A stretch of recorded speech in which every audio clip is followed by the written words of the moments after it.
میں تو یہ کہتا ہوں کہ ہمارے جو وزیر خوراک ہیں نا، ان کو سب سے پہلے سورہ یوسف کی تفسیر پڑھائی جائے۔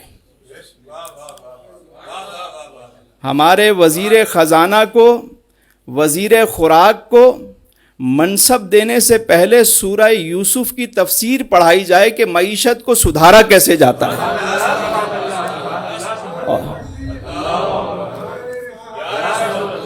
وزیر خزانہ کو یہ بتایا جائے کہ آئی ایم ایف اور ورلڈ بینک کی طرف دیکھنے سے پہلے تم سورہ یوسف کو پڑھو اور اس کو دیکھو کہ مشکل میں قوم کو نکالا کیسے جاتا ہے، ذرا پڑھ کے تو دیکھو۔ 7 سال خشک سالی، 7 سال قحط پڑا، لیکن پوری قوم کو اس بحران سے کیسے نکالا۔ اللہ اکبر، اللہ اکبر۔ نہ صرف انسانوں کو، جانوروں کو محفوظ رکھا گیا۔ کیا تدبیر ہے، کیا۔ تو یوسف علیہ السلام نے جب یہ سارا انتظام کیا، غلہ جمع کرتے رہے، 7 سال گزر گئے، تو ظاہر ہے وہ قحط کا جو دور شروع ہوا۔ اب دیکھیے، پہلا سال جب آیا تو لوگوں نے جو ان کے پاس اناج جمع تھا وہ کھایا پیا ختم کیا۔ جب وہ ختم ہونے لگا تو ان کے پاس جو درہم و دینار تھے وہ لے کر آ گئے کہ ہمیں مزید غلہ دے دیں۔ آپ نے درہم و دینار کے بدلے پہلے سال انہیں غلہ دے دیا، لے گئے لوگ۔ سال گزارا کیا، دوسرا سال آیا، قحط مزید بڑھا، تو انہوں نے کیا کیا، جو ان کے پاس زیورات تھے، جواہرات تھے، جو سونا چاندی تھا، وہ سارا دے دیا کہ بھائی اس کے بدلے میں ہمیں غلہ دے دیں۔ دے دیا گیا۔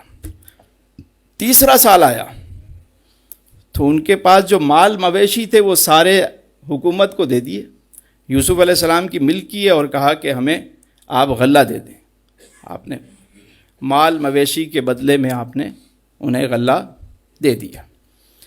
اب 5واں سال آیا تو ان کے پاس جتنے غلام تھے، باندیاں تھیں، کنیزیں تھیں، وہ ساری لے کر آ گئے کہ یہ رکھ لیں اور ہمیں غلہ دے دیں۔ آپ نے کہا ٹھیک ہے، لائیے، لے جائیے۔ 6واں سال آ گیا، خشک سالی بڑھتی گئی۔ اب انہوں نے کیا کیا، جو ان کی اولاد تھی، بچے تھے، وہ کہا یہ آپ کے غلام ہیں، آپ ان کو رکھ لیں اور بدلے میں ہمیں غلہ دے دیں۔ ٹھیک ہے، منظور ہے، غلہ دے دیا گیا۔ اب 7واں سال آیا، ان کے پاس کچھ بھی نہیں تھا، تو انہوں نے اپنے آپ کو پیش کر دیا کہ ہم سارے مرد، ساری عورتیں آپ کے غلام ہیں، اس کے بدلے میں آپ ہمیں غلہ دے دیں۔ آپ نے فرمایا کہ ٹھیک ہے، لا جاؤ، غلہ دے دیا گیا۔ اب دیکھیے حسن انتظام اور حسن اہتمام۔ اللہ تعالیٰ جب کسی کو عزت دینے پہ آتا ہے تو کیسے عزت دیتا ہے۔ وَتُعِزُّ مَن تَشَاءُ وَتُذِلُّ مَن تَشَاءُ بِيَدِكَ الْخَيْرُ إِنَّكَ عَلَى كُلِّ شَيْءٍ تولج اللیل فی النہار وتولج النہار فی اللیل وتخرج الحی من المیت وتخرج المیت من الحی۔ کون ہے وہ؟ کون ہے جو مردے کو زندہ کرتا ہے؟ کون ہے جو رات کو دن میں بدلتا ہے؟ وہ کون ہے؟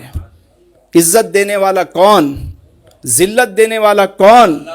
بادشاہ کو فقیر کون بناتا ہے اور فقیروں کو بادشاہ کون بناتا ہے؟ اگر یہ ایمان پیدا ہو جائے، بندہ کبھی بھی مایوس نہیں ہوگا۔ کوئی بحران آ جائے، کوئی تکلیف زندگی میں آ جائے۔ اب دیکھیے کہ کہاں یوسف علیہ السلام کو مصر کے بازار میں بیچا گیا، غلام بنایا گیا۔ رب تعالیٰ نے جب عزت دی تو رب کی غیرت نے، دیکھیے تو صحیح، کہا کہ تم میرے یوسف کو غلام بناتے ہو، آؤ اب تم اور تمہاری ساری نسلیں میرے یوسف کے غلام ہیں، سارے غلام۔